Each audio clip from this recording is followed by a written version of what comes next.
देखिए, हम लोगों ने एक कैंपेन लॉन्च किया, स्कूल ठीक करो। इसमें हम लोगों ने लोगों को बोला एंड पेरेंट्स को बोला कि अपने अपने पास वाले लोकल गवर्नमेंट स्कूल्स पे आप जाइए एंड वहाँ पे जाके एक सोशल ऑडिट करिए, देखिए कि वहाँ पे क्या क्या खराब है। अब जब ये हम लोगों ने कैंपेन लॉन्च किया, 13 तारीख को अब्दुल नाम के एक 26 साल के व्यक्ति है जो यहाँ पे भी हमारे साथ चलो संसद वाले प्रोटेस्ट में, जनता मंतर वाले प्रोटेस्ट में उन्होंने भाग लिया था। तो वो सीजेपी के मेंबर अब्दुल उन्होंने 13 तारीख को अपने लोकल गवर्नमेंट स्कूल वहाँ पे गए बंगाल में एंड वहाँ पे जाके टीचर से बोला कि हम आके ऑडिट करेंगे इसका नेक्स्ट डे। उसी रात को बीजेपी के जो गुंडे हैं वो आए अब्दुल के घर एंड उनको बहुत ब्रूटल तरीके से पीटा। उनके पापा जब अब्दुल को बचाने लगे तो उनके पापा को भी पीटा एंड ऐसा पीटा कि उन्होंने जान ले ली। कल हम लोगों को पता चला कि तबीयत उनकी बहुत खराब हो गई थी अब्दुल के पापा की एंड शाम तक वो गुजर गए। तो बहुत बहुत निंदनीय चीज है, ऐसा हो रहा है। हम लोग तो एक कैंपेन चला रहे हैं कि गवर्नमेंट स्कूल्स ठीक करें, मतलब इसमें बताइए सब लोगों को सपोर्ट करना चाहिए, कोई भी विचारधारा के लोगों। लेकिन ये जो बीजेपी के गुंडे हैं वो मिलके ऐसा जो इंसिडेंट्स करते हैं, लोगों को डराते धमकाते हैं, ये सब क्यों हो रहा है? ये इसलिए हो रहा है कि ये लोग एंटी स्कूल है, ये लोग एंटी इंटेलेक्चुअल्स हैं। ये इनको लगता है कि शिक्षा से क्या होगा, गुंडाबाजी से होता है सब कुछ। तो गुंडागर्दी में लोगों को भरोसा नहीं है। आप अगर सोच रहे हो कि ये सारे इंसिडेंट्स करके आप यंग लोगों को, युवाओं को डरा दोगे तो आप गलत फहमी में जी रहे हो। जब टाइम आएगा आप लोगों के खिलाफ भी बहुत सख्त कार्रवाई होने वाली है। ग्राउंड लेवल पे अवेकनिंग चल रहा है एंड ग्राउंड लेवल पे लोग आप देखोगे इतने सारे बच्चे खुद ब खुद जेन अल्फा, जेन एक्स, जेन जी सारे मिलके अपने स्कूलों को ठीक करने में लगे हुए हैं। इसमें उनको हेल्प करने के बजाय आप लोगों का मर्डर कर रहे हो।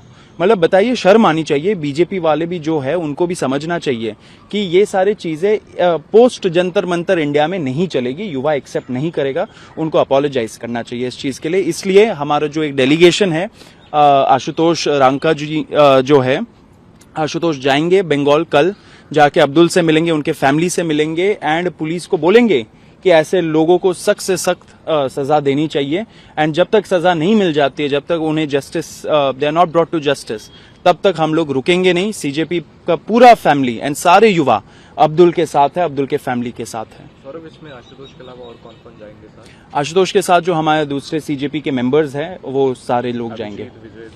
नहीं, हमारे तरफ से आशुतोष जा रहे हैं एंड साथ में जो दूसरे हमारे स्टेट लेवल लीडर्स हैं एंड सेंट्रल लेवल वॉलंटियर्स है, सब लोग जाएंगे। मैं तो आपको बोल रहा हूं कि बीजेपी के जो लोग हैं वो एंटी स्कूल है, एंटी एजुकेशन है, एंटी युवा भी है एंड एंटी इंटेलेक्चुअलिज्म भी है। मतलब उनको बर्दाश्त नहीं होता कि कोई पढ़े लिखे, अपना ओपिनियन हो, उनका अपना क्या बोलते हैं दिमाग हो। इससे ऐसे कमेंट्स आते, बहुत बहुत दुर्भाग्यपूर्ण कमेंट है ये प्रधानमंत्री का। प्रधानमंत्री को ऐसे शब्द तो देश के युवा के लिए नहीं यूज करना चाहिए। दिमागी नक्सर, मतलब कि आप मान रहे हो कि ये दिमाग वाले लोग हैं। एंड मुझे लगता है ये जो आजकल आप ये कमेंट्स दे देते हो ना कि कॉकरोच है, पैरासाइट्स है, दहशतगर्द है, वायरस है एंड अब आपने बोल दिया दिमागी नक्सल है, ये सब चीजें नहीं चलते। ये पहले चलते होंगे, दूसरे जनरेशन से चलते होंगे, लेकिन जो जेनजी है, जो यंग जनरेशन, जो युवा है, इन सब चीजों में वो पढ़ता नहीं है। उसको पता है कि मुद्दे क्या है। मुद्दे आज हम लोग स्वास्थ्य, शिक्षा, एग्जाम रिफॉर्म्स, गवर्नमेंट जॉब्स, इन सब चीजों पे हम लोग डिस्कस करें। इन सब चीजों पे बात होनी चाहिए। बताइए, रेड फोर्ट से मतलब कि आपको तो सबसे ज्यादा एक तरह से स्टेट्समैनशिप में आके आपको वहां पे स्पीच देना चाहिए। आप वहां पे देश के युवाओं को आप दिमागी नक्सल बोल रहे हो, मतलब कि बहुत बहुत कंडेमेबल चीज है। मुझे नहीं लगता ये देश में ऐसे चीजें स्वीकार करेंगे। ये इसलिए भी हो रहा है मुझे लग रहा है क्योंकि सरकार को पता है कि देश का युवा उनसे नाराज है, खुश नहीं है एंड बहुत जल्दी टाइम आने वाला है जब ऐसे लोग जो ऐसे कमेंट्स करते उनका जवाबदेही तय होने वाला है। देखिए, वो प्रधानमंत्री है देश के, एक स्टैंडर्ड होना चाहिए बात करने का, और वो कोई पॉलिटिकल फंक्शन में तो गए नहीं है, वो इंडिपेंडेंस डे हमारे देश का रेड फोर्ट से वो कुछ कमेंट दे रहे हैं, तो उसमें किसी को भी आप क्यों ऐसा एक पॉलिटिकल स्पीच देना चाहते हो? थोड़ा सा स्टैंडर्ड बढ़ना चाहिए हमारे जो लीडर्स है उनका। वहां पे देखिए, आप किसी को भी बुलाइए, आपने बोला दिमागी नक्सल, आप बोल रहे हो कि आप ऐसे ऐसे लोगों को बोल रहे हो, लेकिन इशारा आपका देश का युवा के तरफ है। देश का युवा इसे बर्दाश्त नहीं करेगा, वो हंस के इसे टाल देगा। एंड हंसी में ही लेते हैं आजकल लोग, पूरा एक तरह से ये सरकार जोक के तरह चल रहा है। आपने देखा कितना जोक चला था प्रोटेस्ट के टाइम पे, अभी भी लोग मजाक ही बना रहे इस चीज का। थोड़ा सीरियसली लीजिए, गवर्नेंस थोड़ा सीरियसली लीजिए। आपने क्या किया? एग्जाम रिफॉर्म्स, आपने ये जो मेजर्स लिए हैं, आपने बोला था कि आप युवाओं के साथ कंसल्टेशन करेंगे, क्या आपने किया वो चीज?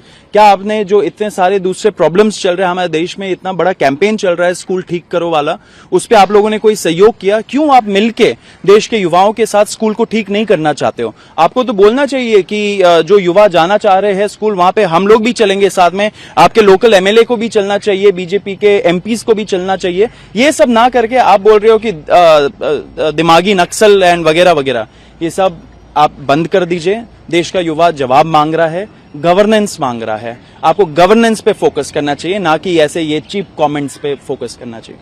मैटर रिजोल्व हो गया, उन्होंने अपोलोजाइज कर दिया। देखिए, असली कॉकरोचेस सिस्टम के बाहर निकल के आ रहे हैं।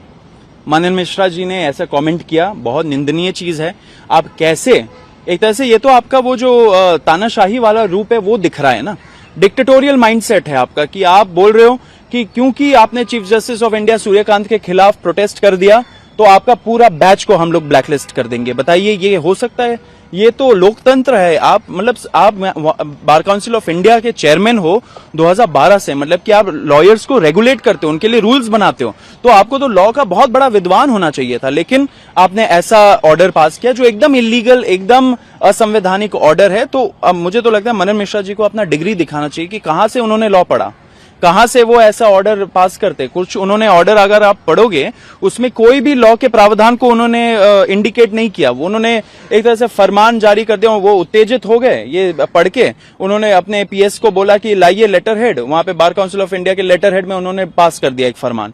ये डिक्टेटोरियल माइंडसेट है, ये पोस्ट जंतर मंतर वाला जो देश है उसमें नहीं चलने वाला है। उन्होंने अपोलोजाइज किया है, नालसार के बच्चे, एनएसयूआई के जो बैंगलोर के बच्चे हैं लॉ स्कूल वाले, एंड काफी सारे जो एल्यूमनाई एसोसिएशंस है ऐसे लॉ स्कूल्स के, उन्होंने इसको कंडेम किया था एंड बोला था कि इनको अपोलोजाइज करना चाहिए। उन्होंने अपोलोजाइज किया, सॉरी मांगा, अच्छी बात है।